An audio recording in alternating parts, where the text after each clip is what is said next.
Hey there, and welcome to the Bringing Business to Retail podcast. If you're looking to get more sales, more customers, master your marketing, and ultimately take control of your retail or e-commerce business, then you're in the right place. I'm Selena Knight, a retail growth strategist and multi-award-winning store owner whose superpower is uncovering exactly what your business requires to move to the next level. I'll provide you with the strategies, the tools, and the insight you need to scale your store.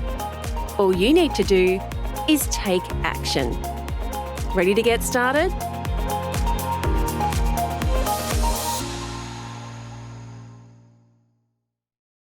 Hey there, on today's show, I want to share with you my 5 gold stars that I gave to Rebecca Harper. It is very rare for me to give 5 out of 5 for something, but I recently was listening in with our I wasn't listening in, I was having a conversation with one of our strategic coaches, Daniel, about all of the people that we're working with. And the great thing is we have a daily team meeting and we can talk about all of the people we're working with, and we brainstorm any issues as a team to make sure that everybody is moving fast. But anyway, he mentioned that Rebecca had a promotion. And when he told me about the promotion, I was gobsmacked. I was like, oh my goodness, I cannot believe that she thought of it. Needless to say, she ran the promotion, had the biggest grossing day her store had ever had. And by her own admission, she only did about half of the things that we suggest that you do in our ultimate promotion run sheet. Now, you'll hear on this episode, she gives us 4 things that she did that I had not considered when it came to running a promotion, especially when it was a promotion to get rid of old inventory. So she got 4 stars for those things because I don't talk about them in my 9 ways to move inventory. In that program, we also have a bunch of bonuses, and we have case studies from people who have gone and ran promotions and all the things that they did to hit these record numbers like 30,000 in a day, 60,000 in a day, $150,000 in a weekend, all those kinds of things. And people will walk, retailers are such good people. Like, they will tell you all of the things that they did. But I had never heard of someone putting all of these things together, these 4 things that Rebecca is going to share with you in today's episode. So if you are thinking about having a promotion, or if you are thinking about getting rid of old inventory, you must listen to this episode. But before I go, I haven't mentioned why I'm giving her 5 out of 5. And the 5th one comes, and I don't mention this on the episode, which is why I wanted to jump back in and say it beforehand, because I literally I stopped recording and I was like, oh, I meant to be 5 out of 5 because I forgot the other thing that we had talked about. And that other thing was that when she got her team on board for this promotion, that it had changed everything in their business. She utilized her team to prepare for the big promotion, and she'll walk you through how she did that. But as a result, it created this collective atmosphere that just, the energy just pushed everyone forward, and they were so excited coming into the promotion. So, Rebecca, as you're listening, here I am saying you get 5 out of 5 because not only did you run a cracking promotion that includes a whole bunch of stuff that I hadn't thought of, and you get all the credit for this, but you get that 5th gold star for the fact that you utilized this to bring your team together. So with that said, let's jump into today's episode with Rebecca Harper of Weft and Warp. Hey there, and welcome to today's episode of the Bringing Business to Retail podcast. Today, I have on the show someone who has done something that I have never heard of before. And I was so astounded when I heard about what Rebecca did that I decided that we had no option but to get her on the show and see if she will spill her secrets for us. So if you have been wondering how you can bring in some more customers, if you can get rid of some old inventory and do something that your competitors aren't doing, then you have to listen to today's show. Hey there, Rebecca. Welcome. Thanks, Selena. So tell me about how you got into retail in the first place. Well, I guess that's a story that goes a really long way back in time. probably about 10 to 12 years ago, we first looked at the idea of opening up a shop. But at the time, the numbers really didn't make sense. So we walked away from it for a while. And then fast forward to 2020 when everything turned poo and life got very, very difficult for lots of people. I had just started a brand new job. I was a high school science teacher for about 15 years. And I'd started this new job at a new school. And then 6 weeks later was the first lockdown that happened in my local area here.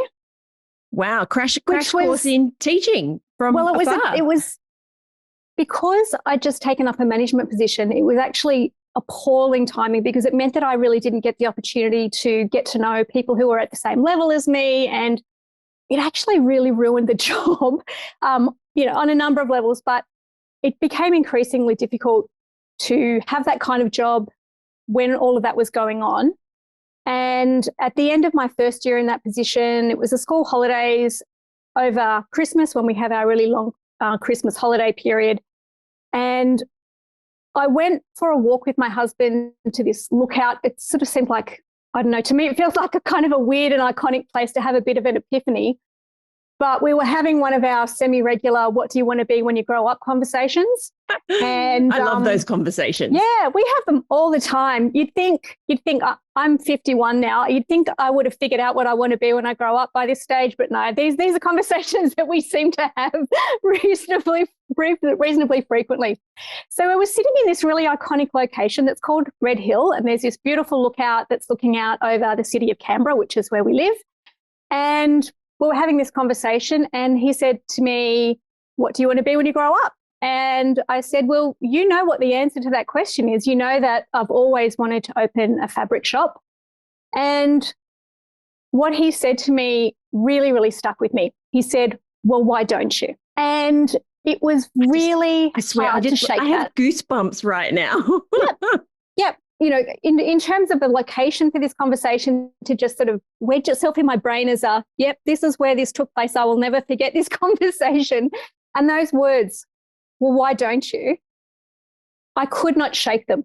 I tried very hard to go back to work at the end of January of that year, and those words would not go away. And so it took until about April, but that was the stage at which we'd found a place to rent. And he was very actively in the background trying to get everything up and running for me, because I was in a contract position. So I was required to work until the end of the year. So I was kind of stuck, but we felt that if we didn't get moving, then we'd lose the momentum. We'd perhaps lose the opportunity. Just to cut in. In April, you found a location, but you have to work in your 9 to 5. Oh, it's not 9 to 5. Not 9 to 5. You have to work in your full-time job, but you're going to open a bricks and mortar store. Mm-hmm. Yep. Okay. We'll come back to that. Yep, that's okay. So this is sort of partially also because my husband had been working for himself as a consultant. And so he'd been in business for himself for a few years, and he was all about trying to help me get the sort of freedom that he was liking to have in the work that he was doing. He could see that I was working harder and harder and not really achieving anything, certainly not having a life. And the whole pandemic thing just made that about 1 billion times worse. So, yeah, he was in the background really doing all the hard work of setting stuff up.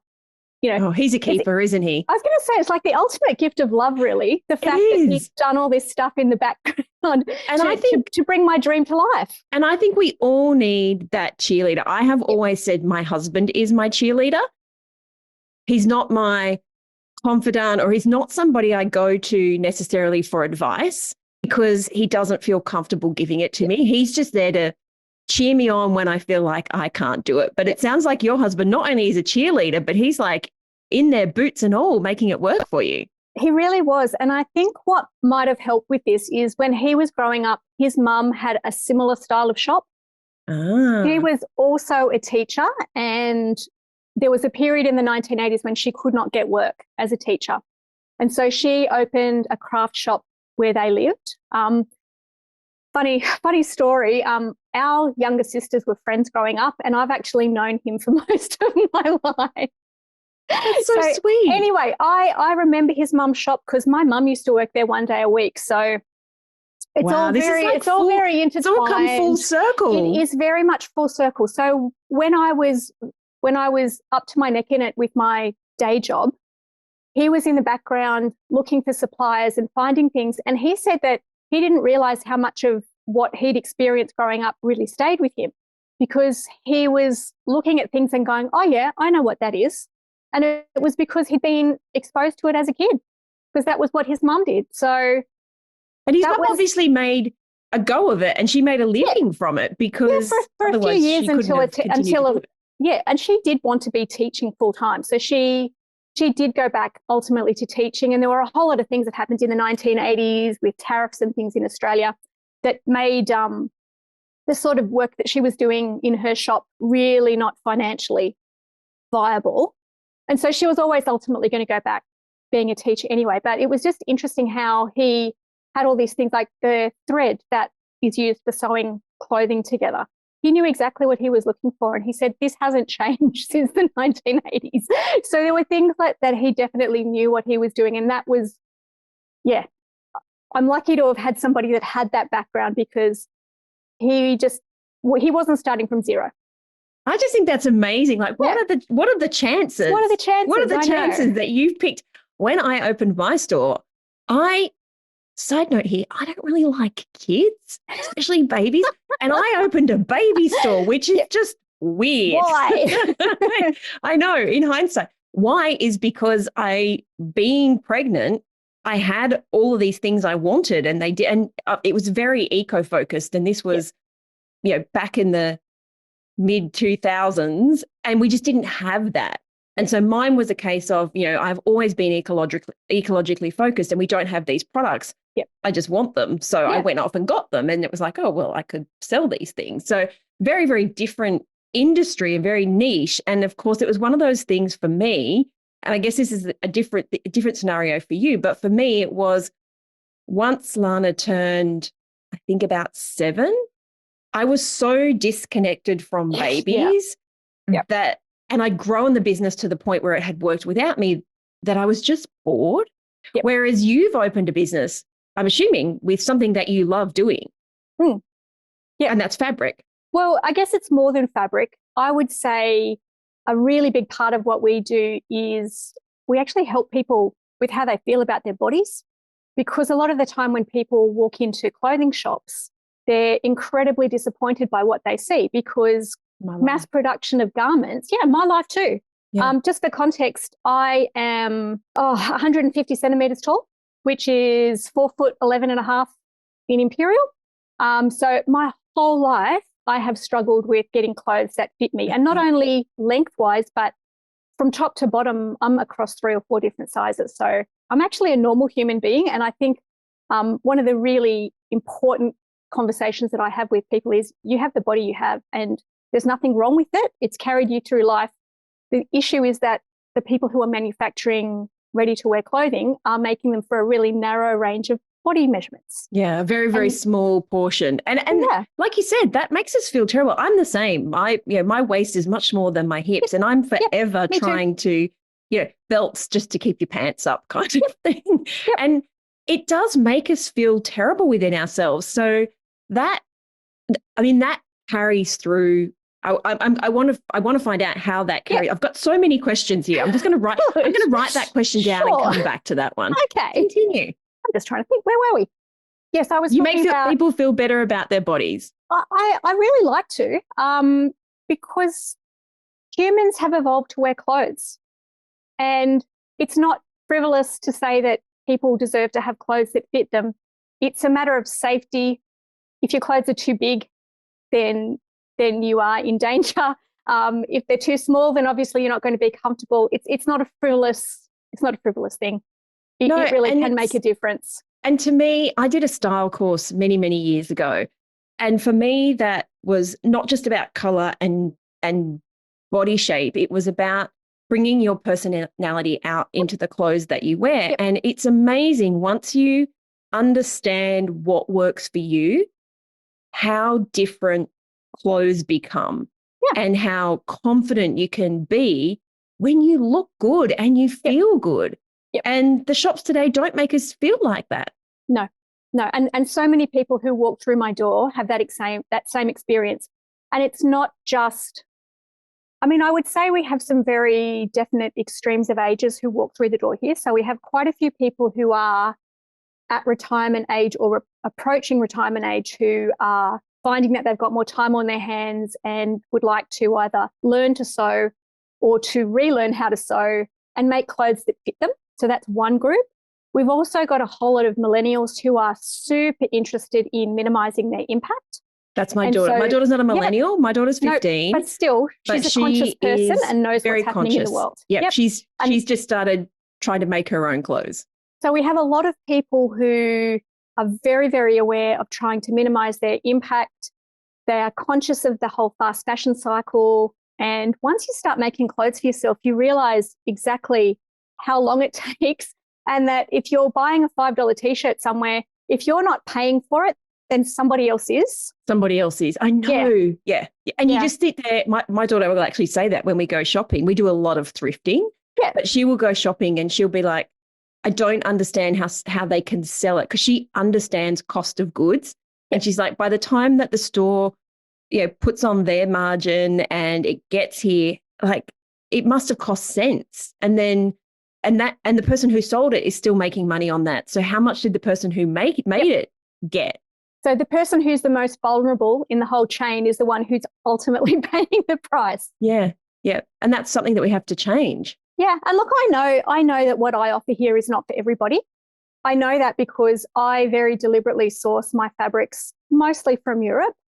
I'm not going to pretend for 1 minute that the chain of the manufacture of fabric is a squeaky clean thing, because it's far from it. But my approach is to do a less amount of harm. So if I buy the majority of my fabrics from Europe, yes, it means that they're going to be more expensive, but it means that I can have a better idea of the environmental conditions under which it's been produced, the labour standards under which it's been produced. I can have a better idea of where it's come from. Okay. Whereas from some parts of the world, I can't have that view. And I live in a part of the world where we've got lots of very smart, educated people who care about that kind of thing. So I am reflecting to a certain extent what people who walk in my door want. They want to know where things come from. They care about that sort of thing. Can we come back to that? I just have a few questions that I want to get back to. If we can just back up to, we found a store in April. We found a shop, yep. Yeah, but you still had a contract to teach until the end of the year. Until December, yeah. Yeah. Tell me what happened in that time, because my brain is sitting here going, so you found the location. Did you open the location? And I reckon everyone else is asking these same questions. So here's the crazy thing. So we got access to the shop on I think it was like the first week of April in that year, in 2021. And because the consulting work was a little bit lean for my husband at that time, he just dove straight in and did all of the fit out things that needed to happen. So we went and bought some carpet tiles from a place in Sydney, and he laid them all himself, and his poor old knees really didn't go very well after that. But he got all of that sort of stuff sorted out in the background. And I think because we had a landlord who is who's rich for a reason, I guess. He didn't cut us any ice in the deal in terms of giving us a free period while we were getting up and running. So we really effectively had no choice but to start trading as soon as possible because we were paying rent. Yeah. We didn't get that rent-free period. We've moved since then, and I'll get back to that later. And our new landlord is just a lovely person in terms of giving us a helping hand with that sort of thing. But at the very beginning, we were there and we were paying rent. And so we were very conscious of the fact that we really needed to be making some money on this space that we were hiring out. So we were approached by somebody who became our first employee because we'd started putting stuff out on Facebook and Instagram, just sort of giving hints that we were going to exist. Because in the meantime, I think it must have been sometime in 2020, there was another fabric shop in Canberra that did exist, that the business next door had a couple of fires and it completely destroyed their business because it all got smoke affected and they ultimately ended up closing down. So for a good year before we decided to really go ahead with this, there was a hole. There was no better quality fabric shops for clothing in Canberra that existed. The only other options were the big box shops like Spotlight for people to go to. And, we're very different from that. We're not trying to be that. So I would say I had a fabric shaped hole in my heart that needed to be filled. I wasn't in the position to go to Sydney or Melbourne to go and fill it with what I considered to be quality fabric. And there's something very tactile about fabric. As hard as I try to represent it online, it's really hard to do it. There's nothing like, the way it feels, the way that it moves, and you can't beat bricks and mortar retail for giving people the ability to get that sensation. If I could find some way to do it brilliantly online, I probably would go down that path. But at the moment, nothing beats the feel. You will never get a true sense of exactly what it's like until you put your hands on it. So we were very conscious of that gap in the market in Canberra. And that is also part of the reason why we wanted to move as quickly as we did. We didn't want somebody else jumping into that space because we had no idea whether anybody else was considering the same thing. So we got to the point where we really, really had to open. And so we opened up on the 21st of July in 2021, which was a Saturday. So that's sort of halfway through that year that I was in my teaching year. And then 12 days later was when the really, really hard lockdown happened here in the ACT. So we were planning on being mostly bricks and mortar initially. And we thought, oh yeah, we'll have a little bit of time where we can get our online store up and running. Oh no. No. We were at home for literally months. We were not allowed out of the house for anything other than groceries. And so we had to figure out a way fairly quickly that we could still try and make some money on this thing that we were paying rent on. But because we didn't, when we opened, have an online store, we had to do some stuff fairly quickly. Okay, so I'm just going to stop you there for a moment. Yeah. What was the plan if we hadn't have gone into lockdown? What was the plan for you to be trading online, trading in a bricks and mortar store, but still doing your teaching consulting? Yes. Yep. How? So how? Well, we were closed on Mondays and Tuesdays just to have a couple of days a week where nothing happened and I didn't have to worry about stuff. So we were open from Wednesday to Sunday. We had my husband and our first staff member working Wednesday, Thursday, Friday. Mm-hmm. And then he was in the shop with me on Saturdays and Sundays. So I would teach the whole week and then I was in the shop on Saturdays and Sundays. Right. That was the plan. That's a very busy plan. Nuts, really. Yeah, when you think back on it. Oh, yeah. The lockdown seems like it was maybe a blessing in disguise. Oh, gosh, I'm not sure that we could have. Yes, a blessing in disguise because it kicked us up the backside and it made us think about being online. Mm-hmm. And we hadn't really explored that up until that point, but we really had no choice. Yes, but also it gave us time to sort stuff out because in the first 12 days of trading, we figured out pretty quickly stuff that we'd just gotten wrong. Right. Ways that things were laid out, like, even things like the position of our front counter. It was in a terrible position. It's amazing when you have people in a space. Yeah. I know with you, I'm exactly the same thing when you said the counter. I remember we had our counter in one spot and then a week later I had to drag my husband to move the counter to a completely different spot. Yep. And it was purely because of the position of the sun coming in the morning and then in the afternoon where it was. And we didn't know this because we hadn't had the space for long enough to really interrogate this, but we were in full afternoon sun and it was very, very unpleasant to be there and trying to work when the sun's coming in at you like this. So it gave us the opportunity to get our online store set up. It gave us the opportunity to try some different layouts inside the store. That had its own challenges because here in the ACT, we were working towards a certain date that would be reopening. Mm-hmm. And then our chief minister, who's like the head politician here, he brought the dates back a week. So we were still at the shop on the Friday night before everything was allowed to open back up again with paint and with all sorts of things, trying to get the new counter that we built ready to run because we had a week less than we thought we were going to have. So we were at the end of October, I guess, by this stage. So for me, you're right. period of lockdown was a bit of a blessing in disguise, because as the time went on, the conditions changed slightly and they eased off. And so we were allowed to come into the shop to provide orders, and we could provide a click and collect service for people to come and pick things up, even though they weren't physically allowed to come into the shop. We could greet them at the door and say, here's your bag of whatever. Something that probably really saved us was the fact that we have an A0 size printer. A lot of modern dressmaking pattern designers don't give you a physical pattern anymore. What they do is they give you, it's a revolution in the way that people go about dressmaking these days.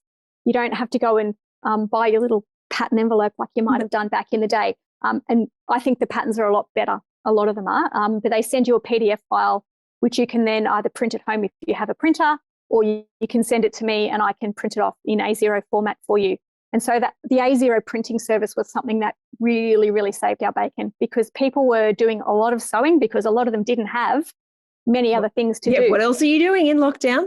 Yep. So they were buying sewing patterns and they were getting us to print them. And even though it's a very small, low value item on a per page basis, I think it was something that really saved our bacon, because it was an easy but surely thing to get that up and running. Brought you customers that wouldn't have even bothered to look in the past. Like people just would have printed them at home. And so were you finding during this period that people would do the printing and order the fabric from you as well? Yep. Or they would also buy things like thread or elastic or whatever they needed to complete the project that they were working on. Because worldwide sales of sewing machines went berserk during COVID. Like it's the highest that they've ever been, ever. Which we can understand. People had time on their hands and we wanted to keep busy. And I think you needed to keep busy, whereas crazy people like me had a full-time job that did not go away and decided to open a new business at the same time. Okay, that is the perfect segue to, I guess, my next question, which, I mean, you had some obstacles thrown at you. You had lockdown, you had a full-time job. But once we got past that and we opened back up again, what did you find were those really big, like brick walls where it felt like you were moving through mud? Because I know that we all have them.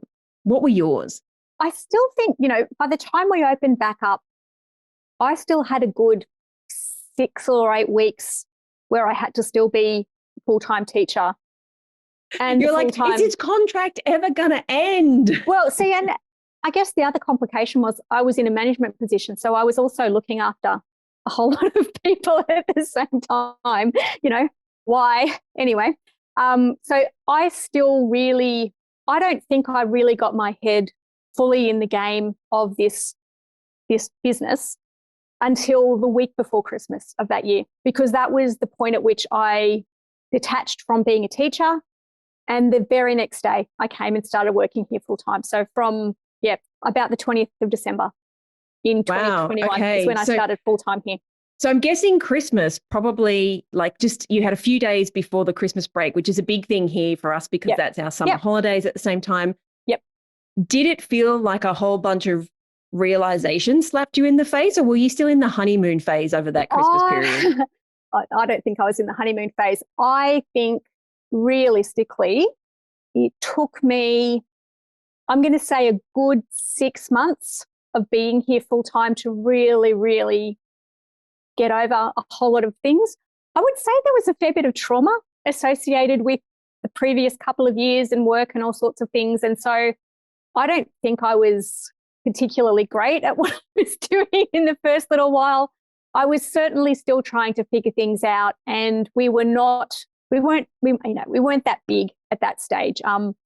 We were in a location where they only knew about us if they knew about us. It wasn't in the kind of place where you would just stumble across us. It was not a stumble across us kind of. Being the world's best kept secret in retail is not a good thing. It's not a good thing. It's not a good thing. So I honestly don't remember a whole heap of that first 6 months of being here, because I was also, I think stupidly, trying to maintain my teacher registration, because I was trying to maintain the ability to go back to teaching if I had to. And put in both camps. Yeah. That was your backup plan. It was my backup plan. And that required me to do a certain number of days each year of casual teaching to maintain my registration, which meant that I had to be available to work on Mondays and Tuesdays, which was the day that the shop was closed as well. And so I was ready to be on call from sort of 6:30 in the morning. And that was not a pleasant sensation either on what were my 2 days off of the week. And even though you'd gone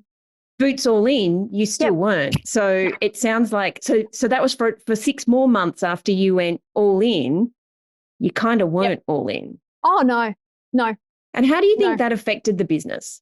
Look, I feel to a certain extent, having now reached out to get some help, I think that I'm probably only really now getting to the point where I'm getting to grips with what I need to do. And that might sound like an incredibly naive thing to say when we're nearly 3 years in, but it's really taken me this long to figure it out. I think it's smart. Like people go 10 or 15 years without having that realization.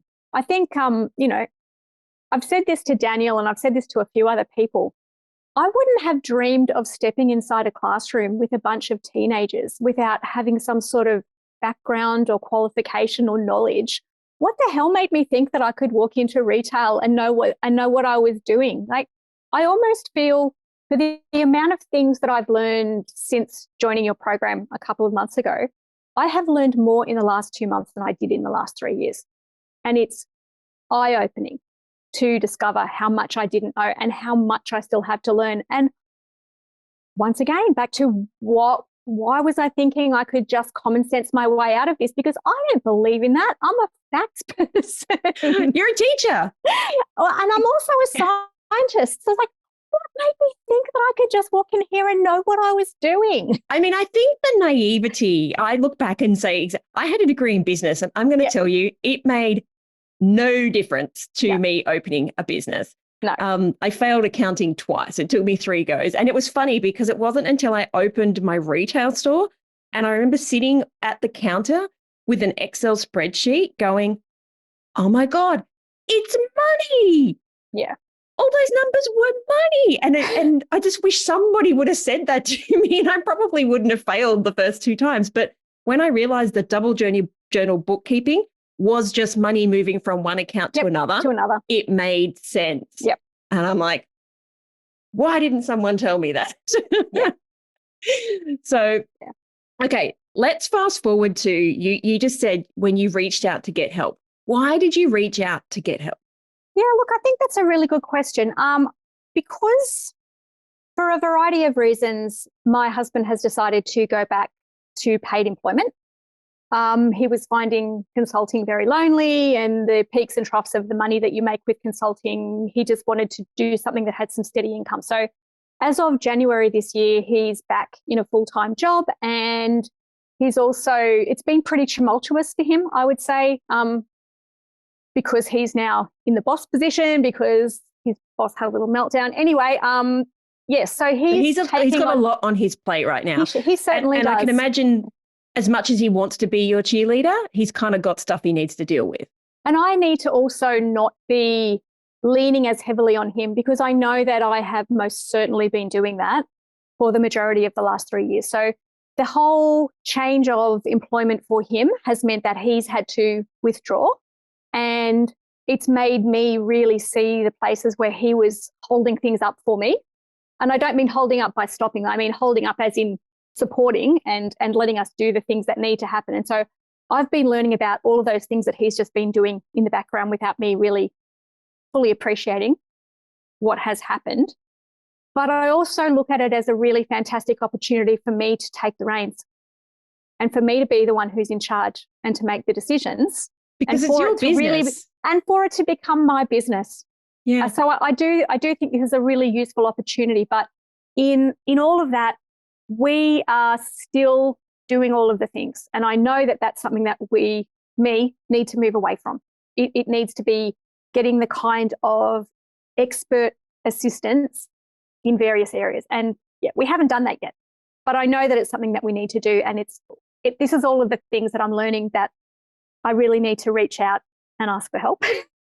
And so when I'm pretty sure it was an ad on Instagram that I saw that made me go down the path of looking into what your program was, because I had done another online course, which was about, business. But what I've discovered about a lot of other business programs is they're very generic.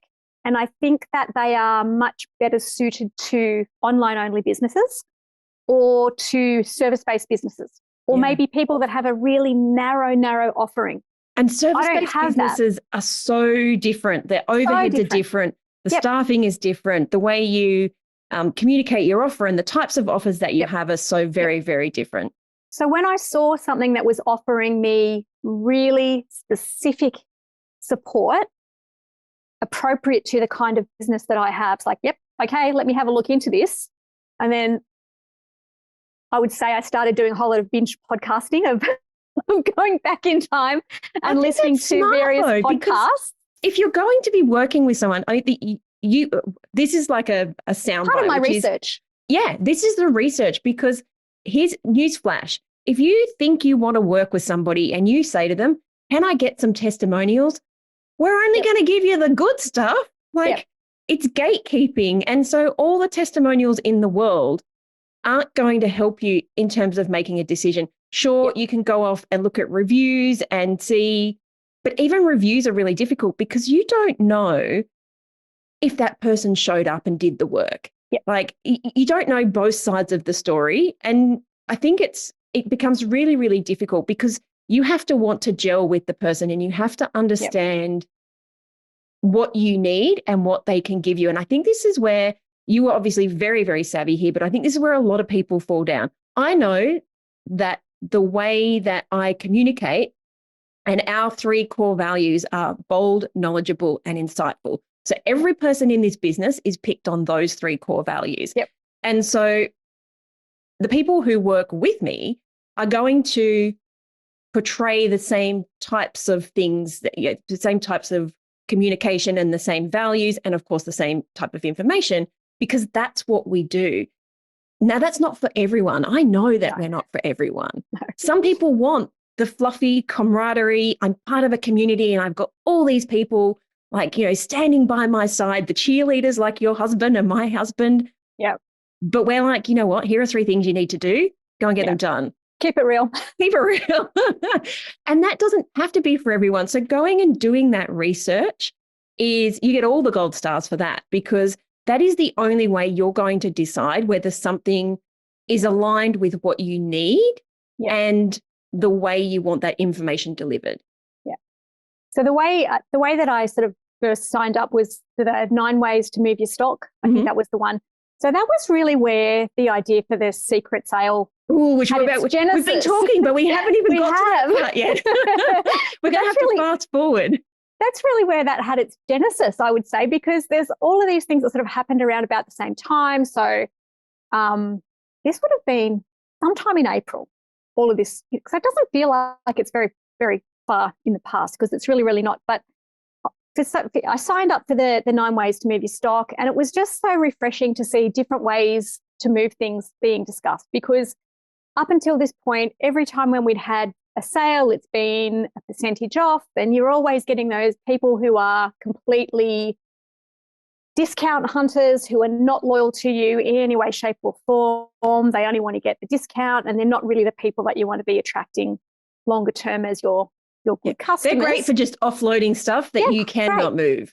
And they're very, very useful for that. So when I really got into it and I thought, oh, that's really clever. And at about the same time, I listened, or I can't remember if I found the podcast first or if it was part of the coursework for the 9 ways to move your stock, but it was that iconic podcast episode of yours with Dionne. And I've listened to that like in the week leading up to when we did our clearance.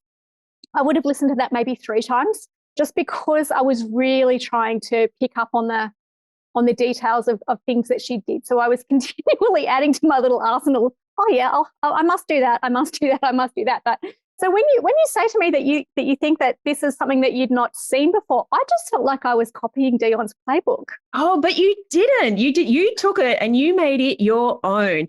And so you listened to the podcast, you would have had the promo run sheet and probably a debrief sheet that Daniel would have given you as well.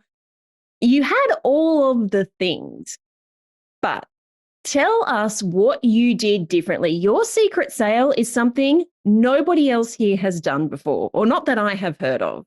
So where did you get this idea from? I don't know. When I started thinking about it, because I thought, oh, that's really brilliant, because there's a whole lot of stuff that, for various reasons of emotional attachment and sentimentality, we've been reluctant to move on. But yes, they had to go. And so I knew that we had to move a whole lot of stuff on. That the only people who were buying it were people who were visiting from out of town. My local customers were seeing the same thing again and again and again. This stuff had to go. So I knew that this had to happen, but I just had this idea and I'm really not sure where it came from. But I thought, oh, rather than telling people where we are, because I was listening to that podcast and I thought, okay, I'll approach my landlord and I'll find out whether he has another empty business location that we could do our secret sale in, very similar to what Dionne did with her warehouse across the road. But there was nothing. So then I started thinking, oh, well, actually, we've got a big warehouse section out the back here. I'm very keen on not having the sale in the main part of the shop because I think that sends very confusing messages about the value of everything else that's here. And every time we have had a sale, there's always conversations with people, oh, well, is that on sale? Is that on sale? And I really didn't want to have any of that kind of stuff going on. I wanted to send a very clear message about what it was that was being gotten rid of and what wasn't. And so by physically separating that stock from my regular stock, I thought that was a good way to do that. And because I could just flip it into the back section, the warehouse part at the back of my shop, it meant that I could have it all hidden and we didn't have to worry about transporting things to another location. It's not going to cost us anything because we're already paying rent on the entire space out the back. And it just meant that we could manage it and stage it at our own pace, which was really, really useful. But at some point, very early on in my thinking, I came up with this idea that maybe we could give people GPS coordinates to the back door. Because I really... Brilliant. You say it's brilliant, right? But when I actually went further down the track of trying to find that out, because there isn't a physical address for the back of our business, it turns out I couldn't give people the actual GPS coordinates. We could just drop a pin on a Google map? So that's what I really ended up doing essentially. Yeah. At our back door. This is whole speakeasy. Let's just quickly recap. So far you've identified all of this stuff that you need to get gone. Yep. You know that having it in a location that is not the actual store is one of those key factors. Like, I'll be honest, this is not something I came up with. This is just something that hearing retailers' conversations, being able to separate it out has been one of those key things to driving more sales. And I think you hit the nail on the head. It doesn't dilute the focus. It is, this is what's available. This is what you can buy. Not what you see is what you get. What you see is what you get. Yep. So you've identified the stock. You've realized that actually you have some space you can use. Yep. You know that just moving it from one side of the shop to the back of the warehouse, you can do it in your own time. The store's not busy. You can start clearing it all out. Yep. I'm going to just comment on the fact that you said something that I'm sure that most people who listen to Dionne's podcast will get is you got rid of the things that had sentimental value. And that was something that she said is she found it really difficult to walk through the store and pick things up going, but you should be buying this. It's beautiful. Like, I don't understand. And just going, you know what? You just got to get rid of it. It's been here too long and you just got to get rid of it. So we're going out the back. You're going to drop a pin and you're going to make this a secret sale. This is completely gamifying the whole sales experience. And I love gamification. Okay, what happens next? In terms of preparation? Oh, in terms of just walk us through. Okay, so one of the things I would say is May was a pretty quiet month. I'm understanding that that's true across the board for retail. So I decided rather than measuring and cutting fabric out the back, we would pre-cut and pre-package all of our pieces of fabric that we were selling. Because every time we've had a sale in the past, it's been the getting people to tell us what they want and then unrolling it and cutting it and all that kind of stuff. It really, really slows the process down. So I thought, hang on, I've been to Paris a couple of times. I've been to the fabric district and the way that they sell fabric is pre-cut in a lot of places. It's pre-cut, pre-folded, pre-rolled up, pre-priced. You just take the bundle as it is. And you would have, with your knowledge, you would go, okay, if people are making a dress, they generally need X amount of fabric. Of money. Yep. So I know in Paris, they're called coupons. I don't know why they're called coupons, but that's what they call them. A fabric coupon is somewhere between 2 meters and 3 meters. So I decided that ours can just be 3 meters because there were some things where we made some purchasing decisions and bought far too much of some things, and we had quite a lot that we needed to get rid of. So in quiet periods, because I was already paying staff to be here, anytime there were no customers in the shop, they were rolling, measuring and cutting. So I wasn't having to pay any additional staff costs in order to do the preparation. And because we had the area out the back, we could just chuck it out the back and keep it quiet.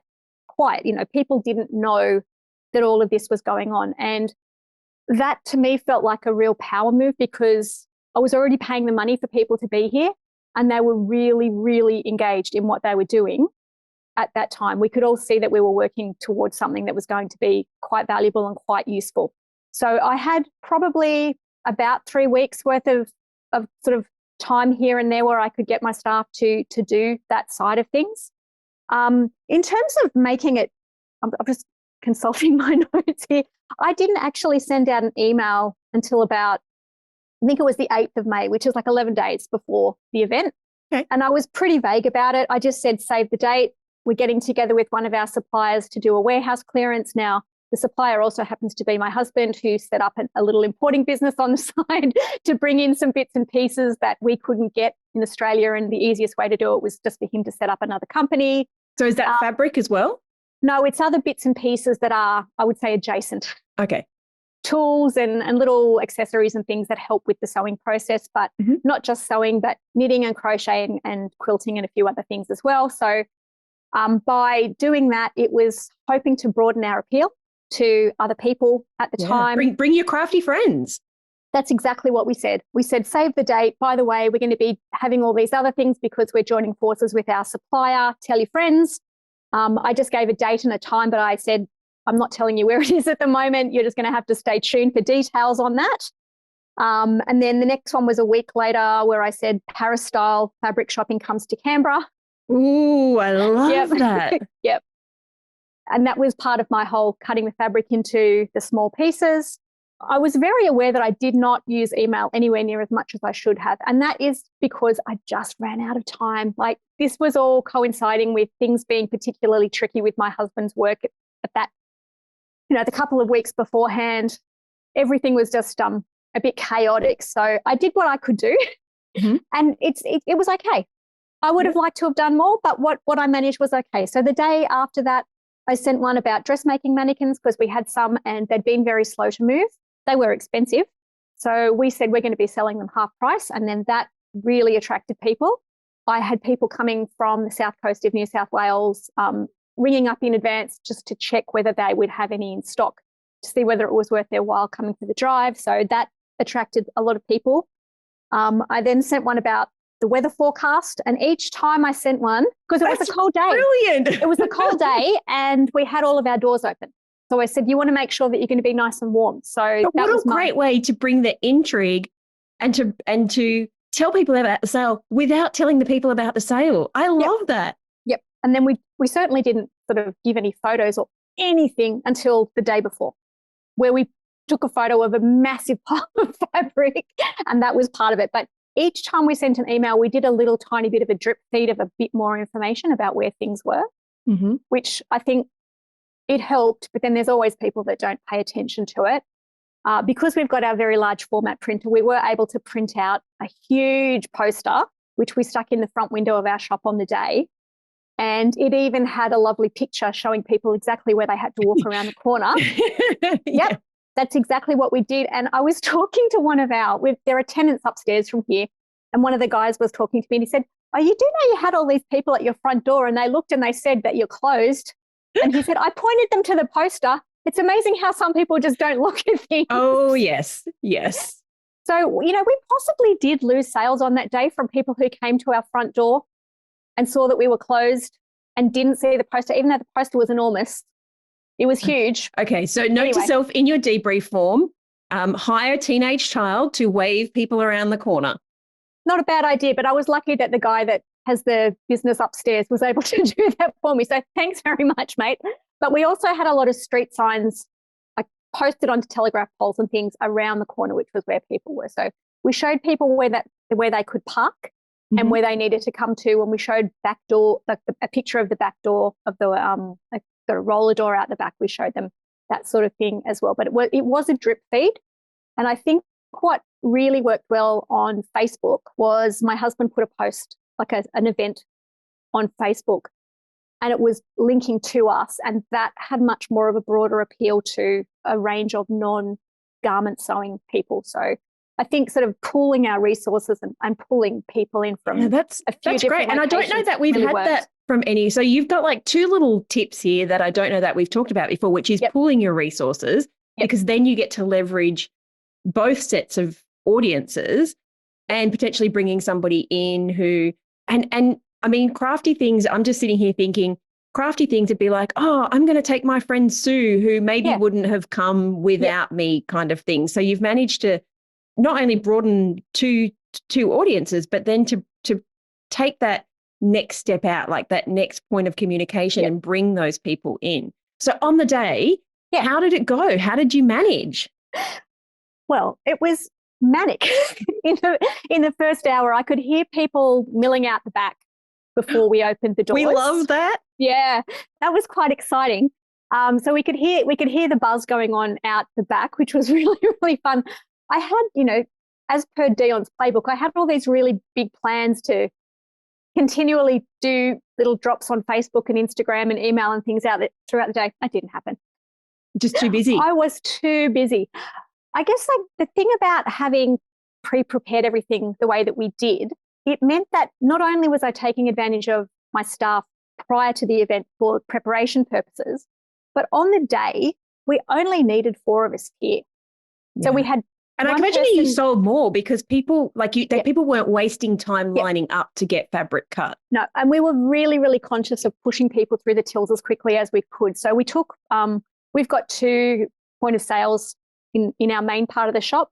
So after we closed on the Saturday afternoon, we moved all of those out the back, and we were just trying to think about the flows of people and how we could get them through really, really quickly. So we had 1 door in and 1 door out just to try and help with the movement of people. But I was so conscious of moving super fast. So we made up scannable barcodes for all of the different costs, because we had all the fabrics pre-packaged. Everything was labeled with what the fabric composition was, because people need to know about that sort of information. So we gave them a whole heap of really useful information, and everything was between, I think it was between $5 and $40 was the most expensive piece of fabric that we had. And we had barcodes set up. So if someone handed over a little bundle of fabric that was $40, I could just point my barcode scanner and go at the 40 and go beep. So we had barcodes set up for everything just to make the whole process really, really efficient. I think we did $7,000 or $8,000 worth of sales in the first hour. And we certainly How is that compared to a regular day in the store? Oh my God. That would be our biggest day ever in 1 hour. Wow, in really, 1 hour. Like, yeah. And with stuff you couldn't actually get rid of. Yes. And there were people lined up out the door. Our first hour was the most busy. And I know that, interestingly, we, in our naivety and inexperience, have trained people to not buy things. And we know we've trained people to wait and to think that if I wait, it'll still be here in 6 months' time. And I think there was a little bit of that behavior on display from some of our regulars on the day, because people who arrived at 2 o'clock in the afternoon were genuinely shocked when there was almost nothing left. Well, that's what happens.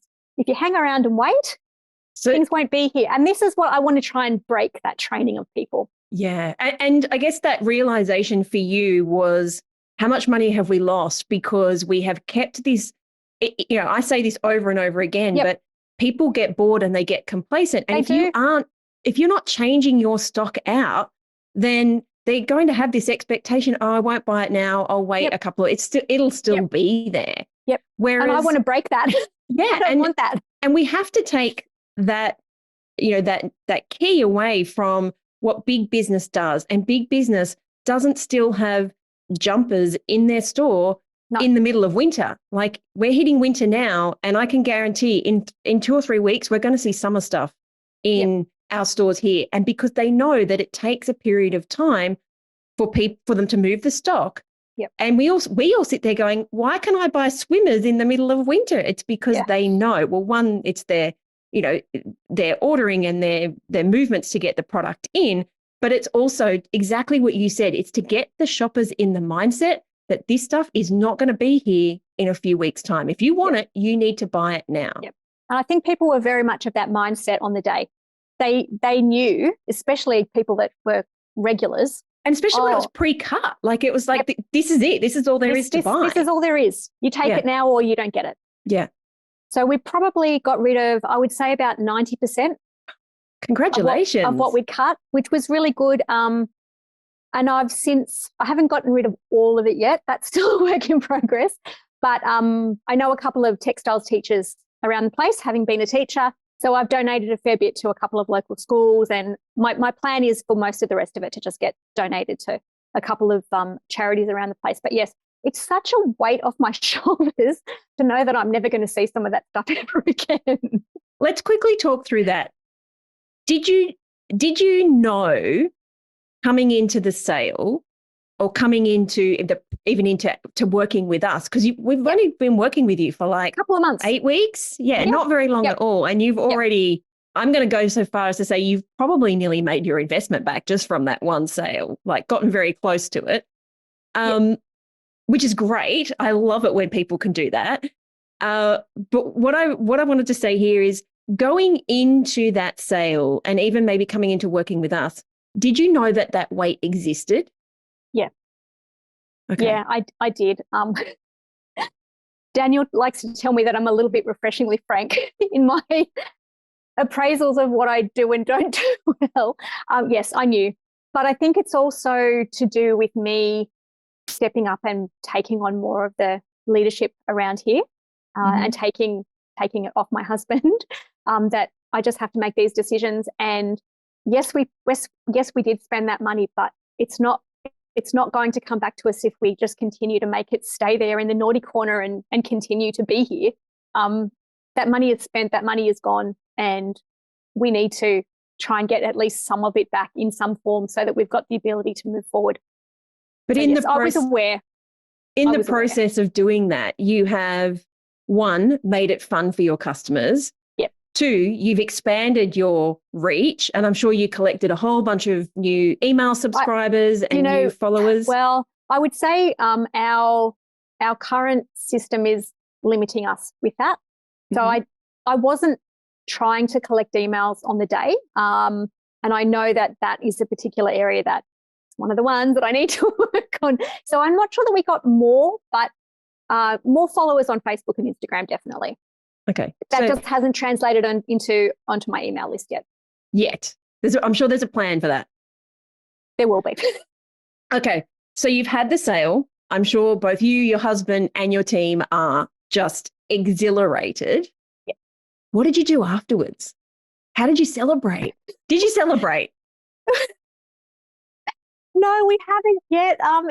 It's been, I said to Daniel, I think I've sort of regressed a little bit in the last couple of weeks because I really had that thing, I had that date that I was looking forward to, and I was conscious of locking in a date and not leaving it too long before acting on these ideas that I had. And it's helpful to tell somebody because it really kind of makes you accountable in a way. So no, we haven't really celebrated yet because we've had a few big bills for new bits of fabric that have come through since then. So that's what we've done.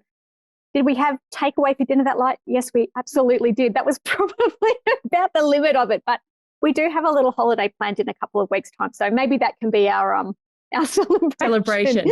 Okay. Yes. Now, 3 times now you have mentioned something around here, and I've written it down in my notes, which was giving yourself that goal, that date, like that official, we are going to do this thing by this date. So you mentioned that, one, when you started doing this, your team had a lot of focus and you definitely felt the morale pick up because it was like, we're all working towards this one thing. And this is one of the, just on a side note here, this is one of the things that I'm so passionate about, which is putting targets in place for our team, because that is a target, whether it's a sales target or this goal target, it's a target. And you saw the difference when you went, let's all work towards this common goal. You said that it made you step up and stop relying on other people to kind of shoulder some of the responsibility that maybe you've been avoiding. And then I'm going to say the downside of that was when you hit that goal and when you hit that, when you'd actually achieved the thing, you kind of went into a slump. And I'm going to say that's not unusual. So I had a name for this. I can't remember what it was, but it was something like the peak crush or something. I will try and remember what I used to call this. Oh no, it was the peak hangover. And it was so afterwards you'd be like, so what's next? And it would kind of be like everything, all of your energy and all of your momentum went into this one thing. And then you have to go back to the boring stuff, the boring part of working and building a business. Yeah. And so what's the plans? Part of our big issue, I would say, in the couple of weeks since then has been that a particular supplier of ours really let us down quite badly. And so we were waiting several months for something that, we should have expected it back in, I'm going to say, March. And within about 4 or 5 days of the end of our warehouse clearance, we had 2 pallets full of fabric just arrive on the back dock. And we just had to deal with them. And these were ones that we'd been waiting for. So we had to really get involved with getting all of that on the floor and for sale and all that kind of stuff. And it felt as though my time was being stolen away from me because I couldn't manage things. They hadn't sent us tracking advice. The first that I knew that this fabric was arriving at my back door was when the FedEx man knocked on the back door. So that was... But I feel like this is an opportunity. It was like being clear out. The universe sent you brand new stuff. We wouldn't have had the space to put all this new stuff had we not gotten rid of the old stuff. So it's been a lot of really hard grind, which is that's not the level that I want to be operating at. And I think that's probably why I feel a little bit disappointed in myself that I haven't been able to rise up out of that. But,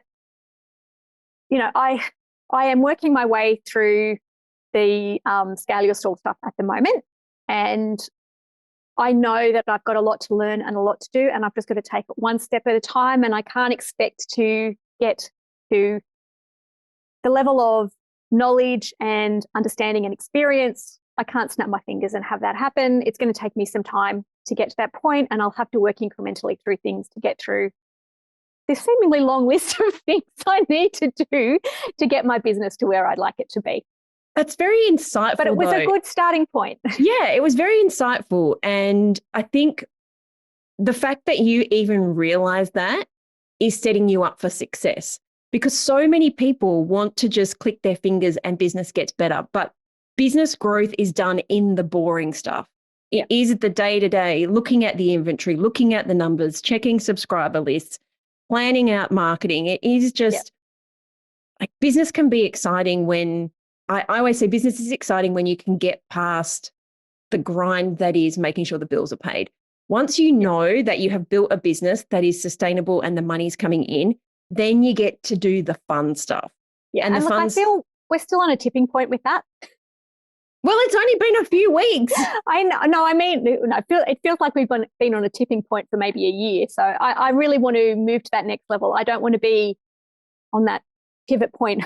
So what does the next level look like? I know that we have to move what program we're using for running all of this. So at the moment we're on Square, and it was useful as a starting point, but I think we've outgrown it. And certainly the website capabilities of that are really letting us down. The email marketing capabilities of that are letting us down as well. And I can see that all of our competitors are on Shopify and they are able to do things that we can't do. So there's a whole lot of stuff in the background to help increase our sales online that we just can't do. I know our conversions aren't great. There's a whole lot of stuff that I know that I need to work on. That's the next big thing. What got you here won't get you there. No, and that's exactly right. And I've said that to Daniel in our conversations. I've common sensed it to this point, and I don't believe in that as an approach. So we have to use some smart, useful information from this point forward to really strategically grow things based on data, based on information, and based on best practice. feel like we could finish there, but I just want to go back and say, secret sale, we gamified the process. We drip fed the information out to people. Yep. We put some little posters on the power poles. Love that. Big and poster that's all on we the door. did. We actually didn't do any paid advertising for this. So, and a Facebook event. Yep. Put a whole bunch of mystery around it. Yep. Didn't go any further. Had an amazingly cracking day. Brought in all these new people. In hindsight, you mentioned that getting emails wasn't at the top of your list. And I can understand why that is the case, because I've been in these situations where it is so frantic that the concept of asking someone for an email feels overwhelming. Yeah. But looking back, what would you have done differently? Or if you were to do this again, what would you do differently? I think I would plan, because a lot of this was in my head and it was just sort of, oh, let's do this, let's do this, let's do this. Whereas I think with the benefit of hindsight, I would have a really definite plan. The planning spreadsheet that Daniel gave to me was fantastic. I didn't even do a fraction of the things that were on that list, because it's like, oh my God, I did not realize that these were all of the things that you should be doing to appropriately market this kind of event. Like, this is how much of a newbie I am. Oh, no. This is you not, no, you can take that away. This is not a newbie thing. The promo run sheet that you had is probably the key, like a key piece, the key spreadsheet that will change your business, because it's not just something like this. It is every promotion that you do should have all of those components. And this is where so many people get let down, because they do a product launch or they do a big sale or they, release a new fabric or whatever that looks like. And they put a couple of posts on Instagram and they send out an email or two. Maybe they might run an ad and then they complain it didn't work, when actually you know all the steps and you realize that if I did all of these things, the outcome might be very different. Yeah. So you've got a fraction of things that you will do differently next time. I love the bundling. Like, honestly, what I've taken away from this is the gamification is key. The bundling that you did could be used by any type of business. If that was a real novelty thing, and God, it worked. We could never have gotten through that many sales in that first hour had it not been bundled like that. No way. Yeah. That is brilliant. And the whole Parisian, like giving it a theme and the fact that you had this knowledge and pulling from that, I think those are game changers that we haven't discussed before. And I'm going to give you all the credit for all of these. The theming your event, gamifying it, and then bundling up products so that people don't have to think is one. And we also get caught up with the whole gamification process in, I just want it before it goes and this is fun. And even if I don't really like it, I'll just give it to somebody else. So people are much more inclined to spend money in that scenario than maybe they wouldn't if they would have come into the store and it was just sitting there and they could see all the rest of the fabric. So when you added all of those things in together, you ended up with this perfect storm of, selling thousands and thousands of dollars in the first hour. Congratulations. Thank you. Yeah, it was fun. It was frantic, and it had a lovely energy. People were having a really good time. In hindsight, I probably would have arranged to have something like a coffee cart in the That's how busy it was. Out the back. And it was cold. Oh, yeah. Yes. And it was a Sunday, which is, there are no cafes open around here on a Sunday, which is what there would normally be Monday to Saturday. So, there are things I would have done differently. Absolutely. But the whole bundling thing, I would do that every day of the week. The fourth one was that you combined with somebody else. Yeah. I just read that in my notes. It helped both of us. Yeah. It helped both of us. That's fabulous. He needed to get rid of some stuff too. That's fabulous. You deserve at least 4 gold stars for that, because and this is the thing, is what I love about smart people like you is listening to somebody else. Sometimes the answer is not in the knowledge that you're learning. And it's the same thing. I'm not going to give it away, but there are some bonuses in the 9 ways. I think there are actually like 12, and now that's going to be like 13 because we'll add yours in. But there are things where people said, well, I was listening to it and then I thought about this, and I'm like, oh my God, you're brilliant. I didn't think of that. Like, and you've done one of your podcasts that I listen to, I get ideas of how I could do things because it's based on real life examples. Yeah. But you take that and it sparks something in your own brain of, oh, I could make that work for me. And so I think that is the true value of knowledge, is not just of what you're learning, but that it sparks that curiosity and that innovativeness. That is the thing that makes us entrepreneurs and great business owners. The key thing is then narrowing it back down to focus on the thing that needs to be focused on. Yeah, that's right. And that's okay. It's been a wobbly couple of weeks.